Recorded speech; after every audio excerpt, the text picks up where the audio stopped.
Un reportage complément d'enquête. On va remonter le trafic du crack jusqu'au Sénégal et soyons un peu positifs. Jusqu'à présent, j'en suis navré, j'ai parlé de la colline du crack en des termes très négatifs. Mais c'est parce que j'étais ignorant et toi aussi, putain, on a juste vu des zombies débarquer d'Afrique et errer comme ça dans les rues de Paris à la recherche d'une dose de crack. On les a aussi vus faire des choses merveilleuses, je me souviens de cette image, avec un guerrier de la savane qui s'était taillé un javelot et qui essayait de chasser le buffle ou quelque chose comme ça, quelque part entre Porte de la Chapelle et République, bon ça m'a fait rêver. Oublions tout ça, j'ai décidé de changer, aujourd'hui on va observer le business du crack d'un point de vue positif, voire l'envers du décor, il y a quand même du fric qui est généré, du fric qui est dépensé intelligemment, et arrêtons d'être constamment négatifs, c'est déprimant. Je vais faire du trafic de drogue en France. Parce qu'en France, pour avoir de l'argent rapidement, il faut que tu entres dans le trafic de drogue. Alors moi je croyais qu'il fallait faire du dropshipping ou un truc comme ça, j'ai rien compris. Il faut faire du trafic de drogue et ça s'appelle les modous. Ça me rappelle la blague de Dieudo avec la prof qui se fait agresser par Mamadou, elle est là. Mais pourtant, dans Mamadou, il y a le mot doux. Louga est à 4000 km de Paris, au nord du Sénégal.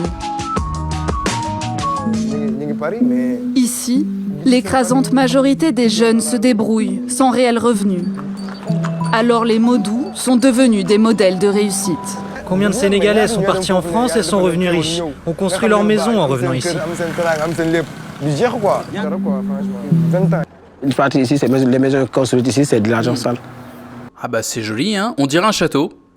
Tu vois, on est trop cons, on a mal parlé de leur business alors que les mecs, attends, ils se font construire des tourelles dans leur baraque de 2000 m². À un moment, faut respecter quand même. Beaucoup d'entre eux, cet argent vient du track. Vous en êtes sûr, c'est argent ? Sûr et certain. Bon, c'est connu, mais les gens ne le disent pas quand même. Les gens ne le disent pas parce qu'il y a le tabou. 80% des vendeurs de crack viennent de la région de Louga. Comment vous l'expliquez ? On grandit à Louga. On voit les gens qui faisaient un an, ils revenaient, construisaient une maison, mariage, 30 pompes, une nouvelle voiture, ça fait rêver. Pour quelqu'un qui a du mal à avoir 1 euro par jour, ça fait vraiment rêver.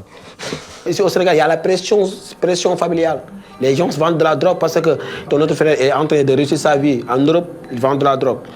Il a construit une maison pour sa maman. On en revient aux fondamentaux, construire une maison pour la maman. Et ça, c'est le choc civilisationnel, c'est-à-dire que tu as une population qui va en avoir rien à foutre de la morale et du bien commun, rien à foutre de la civilisation ou des conséquences négatives de leur business dans l'environnement dans lequel ils travaillent. Ils vont juste se dire « je dois bosser pour mon propre bien, pour le bien de ma famille ». C'est un comportement tribaliste, ultra tribaliste. Et de l'autre côté, tu as des autochtones français qui, eux, ont oublié toute tribalité. Rien à foutre de moi-même, rien à foutre de ma famille, rien à foutre de mes concitoyens. Non, ce qui compte, c'est d'être inclusif, accueillir toute la misère du monde, accueillir toutes les déviances du monde, et surtout, par tous les moyens, éviter d'être méchant. Et sans rentrer dans le débat de où est l'équilibre entre penser qu'à sa gueule et ne penser qu'aux autres. Bon, il y a peut-être un truc entre les deux, tu vois. Non, sans rentrer dans ce débat, c'est juste intéressant de prédire le futur en se disant il se passe quoi quand t'as une population qui pense qu'à sa gueule, qui s'invite sur le territoire d'une population qui ne pense plus du tout à elle-même. C'est juste une question ouverte. Si t'as plus de 70 de QI, t'arriveras à prédire le futur de ton pays.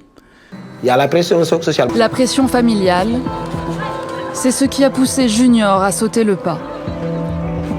Ses grands frères vendent déjà du crack à Paris. Il veut les rejoindre au plus vite. Pendant 5 ans, je m'associe avec mes frères. Après, je reviens. Et avec cet argent, je construirai des maisons, je ferai des investissements, j'ouvrirai une quincaillerie. C'est super raciste comme documentaire. Junior, le vendeur de crack, il parle en français. Je l'ai entendu dire quincaillerie. Avec son petit accent exotique, c'était merveilleux. Pourquoi la journaliste s'est sentie obligée de faire une traduction ? Il parle déjà français, il est déjà français, plus français que vous et moi, plus que moi en tout cas. Hein. Parce que lui, il compte aller en France. Moi, ça va, non, c'est pas prévu. Alors j'ai pas de crack à vendre, c'est peut-être pour ça. Des fois, lorsque mes frères me font un appel vidéo, ils me montrent comment fabriquer du crack, comment le trafiquer, le scotcher et où mettre les pochons de crack dans la bouche.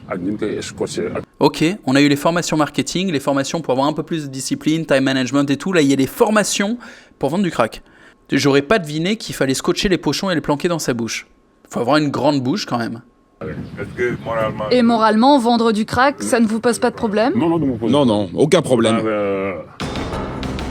Et ça finit là-dessus, vendre du crack, ça ne me pose aucun problème.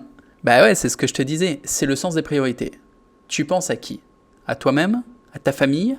Ou, au contraire, la priorité, c'est l'étranger? Tu dois te soumettre à chacun de ses caprices pour être sûr d'avoir un haut niveau de moralité. Il n'y a que ça qui compte. T'es pas au courant? Si tu vis à l'Ouest, Europe ou États-Unis et que t'es blanc, pire que tu es un mâle blanc hétérosexuel privilégié, la seule manière d'expier tes crimes,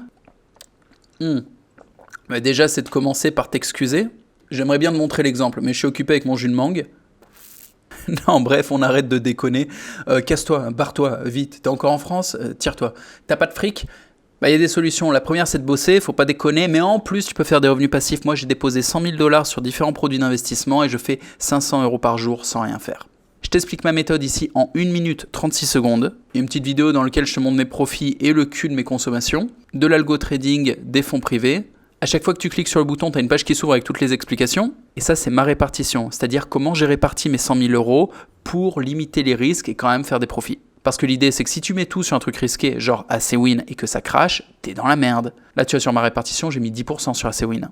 Bref, le lien est en description. Je donne plus de détails sur mon canal Telegram, dont le lien est aussi en description. Je donne aussi des giveaways. Va faire un tour, surtout si tu connais pas, ne serait-ce que pour observer. Ça te permet de gagner un peu d'expérience sans prendre de risques.